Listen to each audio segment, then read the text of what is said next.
نماز کی 2 رکعتیں 1000 روپے سے زیادہ قیمتی ہیں۔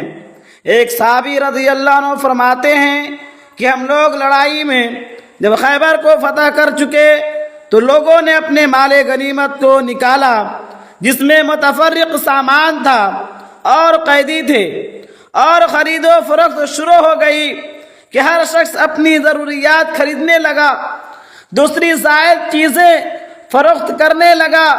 اتنے میں ایک صحابی رضی اللہ عنہ حضور صلی اللہ علیہ وسلم کی خدمت میں حاضر ہوئے اور عرض کیا کہ یا رسول اللہ، مجھے آج کی اس تجارت میں اس قدر نفع ہوا کہ ساری جماعت میں سے کسی کو بھی اتنا نفع نہیں مل سکا۔ حضور صلی اللہ علیہ وسلم نے تعجب سے پوچھا کہ کتنا کمایا؟ انہوں نے عرض کیا کہ حضور صلی اللہ علیہ وسلم، میں سامان خریدتا رہا اور بیچتا رہا، جس میں 300 اوقیہ چاندی نفع میں بچی۔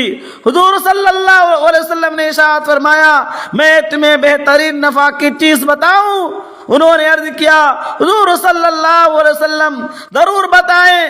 ارشاد فرمایا کہ فرض نماز کے بعد 2 رکعت نفل۔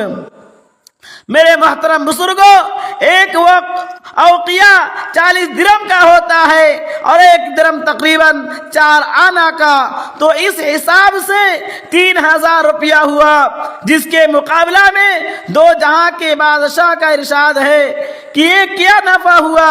حقیقی نفع ہوا ہے جو ہمیشہ ہمیشہ کے لیے رہنے والا اور کبھی نہ ختم ہونے والا ہے۔ اگر حقیقت میں ہم لوگوں کے ایمان ایسے ہی ہو جائیں اور 2 رکعت نماز کے مقابلہ میں 3000 روپے کی وقت نہ رہے تو پھر واقعی زندگی کا لطف ہے، اور حق یہ ہے کہ نماز ہے ہی ایسی دولت